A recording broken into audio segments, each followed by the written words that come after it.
We are so pleased to have with us today an audience made up entirely of a female veteran demographic. We're so honored to have you all here with us. Thank you.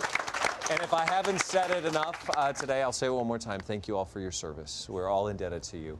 We're also welcoming Army Staff Sergeant Combat Medic Christine Mag. She's here sharing with us a firsthand account of what it's like for a woman in the battle zone and what you have gone through. What was your experience like?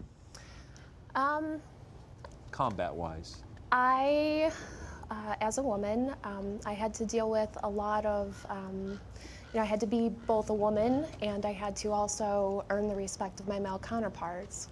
I never asked, I never demanded respect. I only asked for them to allow me the opportunity to earn their respect and to be able to do my job to the best of my ability. Sure. Combat-wise, I mean, you saw had some horrific experiences. Can you share a little bit with us? I was present for two different explosions. One of them was close enough where I was actually hit by shrapnel. I lost two of my female friends who were both medics. One of them was killed responding to an IED explosion that hit a Marine convoy. And there was a secondary IED that hit her ambulance as she was traveling to the scene to render medical aid. And the second friend was lost in 2007. Her vehicle was actually hit by an improvised explosive device, and she ended up succumbing to her injuries 3 days later. She passed at the Combat Support Hospital in Baghdad. You know, man or woman, those experiences have to be very, very difficult to deal with. For you, what was it like? Is it trying to work through those feelings and emotions, still do your job? It's difficult. You can't be a human being and go through something like that and not have it change you, change who you are. So in the aftermath of a combat experience, it's more about finding a way to cope with your experiences rather than getting over them completely or putting them behind you, I think. How was it transitioning back when you came back to civilian life? How difficult was that for you?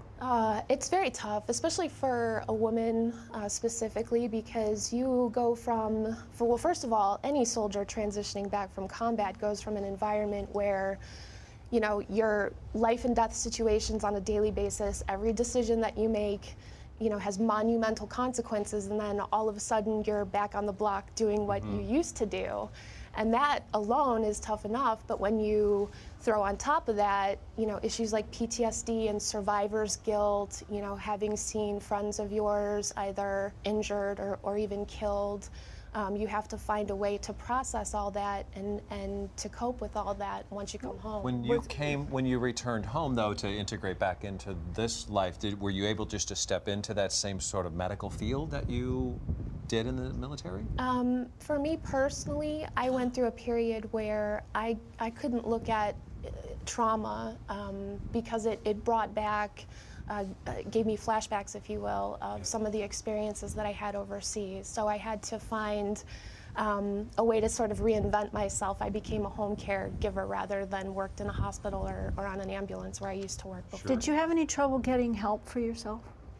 I did experience some challenges. Like what? There are a lot of groups out there that are dedicated to helping all veterans and a lot of female-specific veterans programs. However, there are gaps. A lot of these programs, there are communications gaps and they don't get widely disseminated, so nobody knows about the services. I also had an incident with the VA where I was turned away from a therapy group because the therapy group was all males. And which is fine. I understand that they were afraid that accepting a woman into the therapy group would have upset the balance of their group, but I wasn't offered an alternative as a woman because there was no female-specific therapy group. You were diagnosed with PTSD? Yes. What is that news like when is that something you have to learn to accept, or you just wake up one day going, I tell everyone that while PTSD is a definitive diagnosis, it doesn't define who you are. Right. there are, you know, us women as female veterans, we're a lot stronger than many of us realize. We have to do, and absolutely.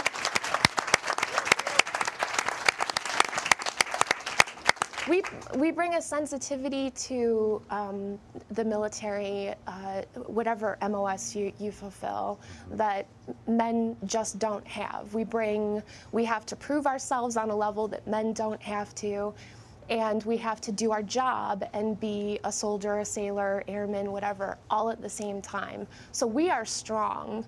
We're stronger than we realize sometimes.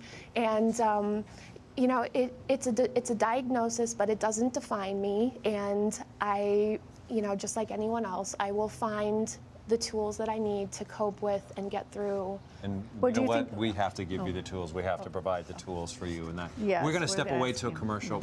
Bless your heart. But thank you so much for your service. Thank you. We're going to come back and we're going to hear more from our female veterans in our audience today and get a little bit of idea what their personal journey has been like. So do not leave.